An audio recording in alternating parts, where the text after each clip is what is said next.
வாடகை வீட்டுல இருக்குது போராட்டம் நினைப்பாங்க. இல்ல, அதை விட பூந்தோட்டம் எதுவுமே இல்ல. ஊடா போலாம். இவங்களுக்கு என்ன 25 வருஷம் 40 வருஷம் ஒரே தெரு ஒரே ஜனங்க. எனக்கு அப்படி இல்ல. நான் நின்னா ஜெயிச்சிருவேன். தொகுதி ஃபுல்லா எல்லா தெருவிலையும் போயிட்டேன். என் குழந்தை காணாது போனா ஒரே ஒரு எடுத்துட்டு வந்து விட்டுருவானுங்க. இங்க இருந்த ஒரு குழந்தைங்க தேடுறதே இல்ல. அப்படிதாங்க இருக்கணும். அதுல அந்த வீட்டுக்காரங்க கூட சமாளிக்கிறது இருக்குது பாரு. சில வீட்டுக்காரனுங்க கேள்வி கேட்பானுங்க பாருங்க. வீட்டுக்கு போனா ஒய்ஃபு கூட போய் வீடை பார்த்தோன்னே, வீடு பிடிச்சிருக்கா, என்ன படிச்சிருக்கீங்கன்னு. வீடு கொடுத்துன்னு வரதுக்கு என்ன படிக்கணும்? ஏதோ படிச்சிருக்கிறேங்க. என்ன எங்க வேலை செய்யறீங்க? வேலை சொன்னேன்.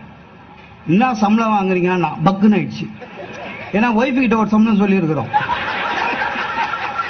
அதே சம்பளத்தை இவங்கிட்ட சொன்னா வீடு கிடைக்காது.